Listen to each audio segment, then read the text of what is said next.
ইসরায়েলের আগ্রাসন শুরুর পর থেকে বিশ্বে এককভাবে জনসংখ্যা প্রতি সবচেয়ে বেশি অঙ্গহানি হওয়া শিশুর সংখ্যা গাজায়।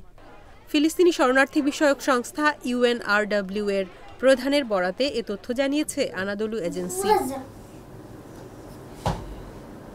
UNRW এর কমিশনার জেনারেল ফিলিপ লাজারিনি বলেন, অক্টোবর 2023 থেকে গাজায় মোট 4000টির মতো অঙ্গচ্ছেদের ঘটনা নথিভুক্ত করা হয়েছে।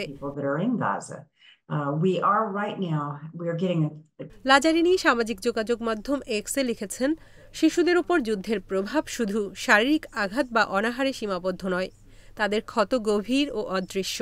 এর মধ্যে আছে উদ্বেগ, দুঃস্বপ্ন, আক্রমণাত্মক আচরণ, ভয়। অনেক শিশুকে ভিক্ষা, চুরি বা শিশুশ্রমে বাধ্য করা হচ্ছে। UNRW এ কমিশনার বলেন, এ অবস্থা যত দীর্ঘ সময় ধরে চলবে, শিশুরা গভীর ট্রমার ছায়ায় প্রজন্ম ধরে ভুগবে। অন্তত শিশুদের স্বার্থে হলেও গাজায় একটি যুদ্ধবিরতি প্রতিষ্ঠার আহ্বান জানাই। গাজায় ইসরায়েল জাতিগত হত্যা চালাচ্ছে বলে সম্প্রতি নিজেদের সিদ্ধান্তের কথা জানিয়েছেন জাতিসংঘের তদন্তকারীরা। 2023 সালের অক্টোবর থেকে এখন পর্যন্ত 65,400 এর বেশি ফিলিস্তিনি নিহত হয়েছে, যার মধ্যে অসংখ্য শিশু রয়েছে।